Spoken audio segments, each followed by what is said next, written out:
Hi sir, my name is Nurul Imana Rosmi. My group mates are Amir Andika bin Manja, Lovelyn A.K. Robert Jamat, Fatin Amalina binti Faizul, Nurul Akila binti Rosli, Nur Hazwani binti Zulkarnain, and Nur Alia Maisara binti Mustafa Kamal. And our case is the O.J. Simpson case.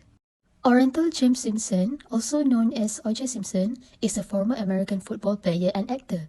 He was charged with the murders of his ex-wife, Nicole Brown Simpson, and her friend Rolf Coleman. Both of them were found brutally murdered outside Nicole's home in Brentwood, Los Angeles. The crime scene was characterized by a high level of brutality, with both victims sustaining several stab wounds. The case struck the nation due of its celebrity involvement, racial tensions, and legal complexities. Due to his earlier history of domestic violence incidents with Nicole, O.J. Simpson was named as a suspect. In addition, blood traces were discovered on the outside of Simpson's white Ford Bronco. For type of crime and explanation, number 1, we have homicide case, which the O.J. Simpson case involves blue-collar crime due to the charges of double murder. Blue-collar crimes generally refer to crimes that are committed against persons or property, often involving physical harm or damage. In this case, O.J. Simpson was accused of killing his ex-wife Nicole Brown Simpson and her friend Ronald Coleman. The case was handled as a homicide since the prosecution claimed the killings were done on purpose. Number 2, we have armed robbery case. Apart from the murder trial, O.J. Simpson was also involved in an armed robbery case in Las Vegas. In this separate incident, he and a group of men confronted memorabilia dealers in a hotel room and took sports memorabilia at gunpoint. Organized crime is the classification for this armed robbery case. While the armed robbery incident might not fit the traditional definition of organized crime, it does involve a group of individuals collaborating in a criminal act. However, it's important to keep in mind that organized crime typically refers to more sophisticated and structured criminal companies. Analyze sociological and psychological.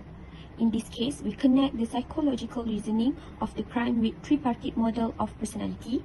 Freud divides the mind into three parts: the ID, the ego, and the superego. The ID operates on the pleasure principle and seeks immediate gratification of basic instinct and desires. If we think about what he illegally did, the ID might have caused him to act rashly and violently in the heat of the moment. Next is the ego.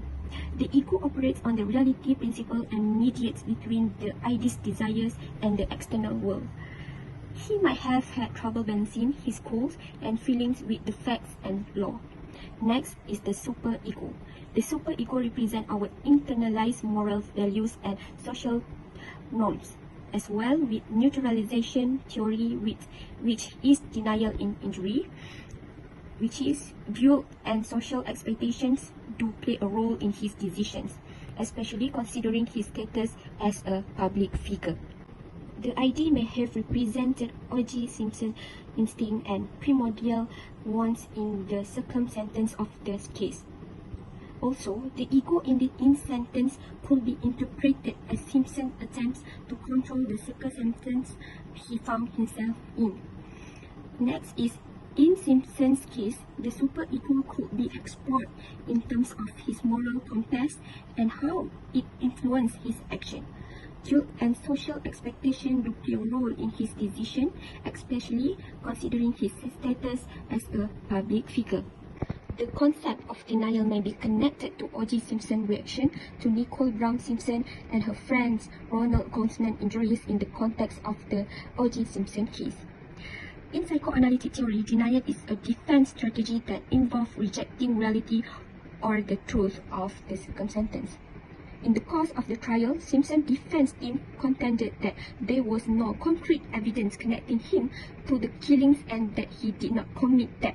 They asserted that there was a plot against him and that the police handled the material improperly.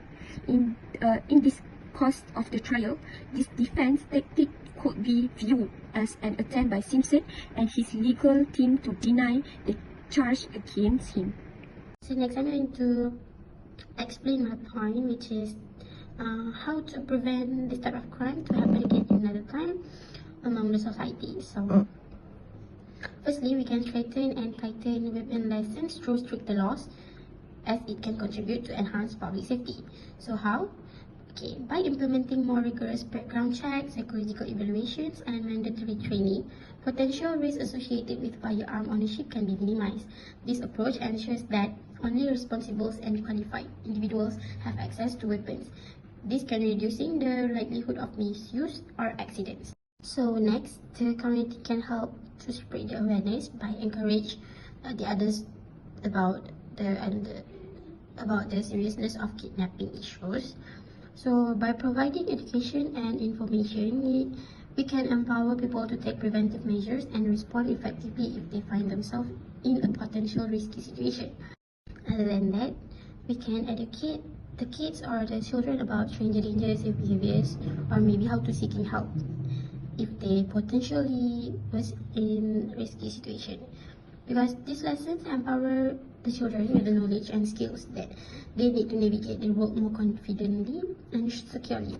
So as example, we can educate them by using the well-lit area so that they will not open or maybe more being targeted to be victim of this type of crime.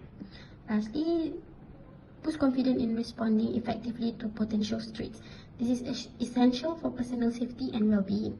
Whether these threats are physical, emotional, or situational, having a sense of self-assurance in addressing them can significantly impact how individuals navigate challenging situations. So, mostly in robbery, you need to think first about your safety other than your other personal items such as your money or your jewelry or that kind of things. To summarize, my case study, which is O.J. Simpson trial. So the 1995 O.J. Simpson trial captured worldwide attention as he is the former football star, but he was acquitted of murdering his ex-wife, which is Nicole Brown Simpson, and her friend Robert Gottman. So the case spurred discussions on race, fame, and the justice system. The jury's not guilty verdict prompted varied reactions, underscoring the role of race and celebrity. This controversial outcome continues to be debated, reflecting on the challenges of high-profile trials and raising questions about racial bias in the legal system. So that's all from us. Thank you.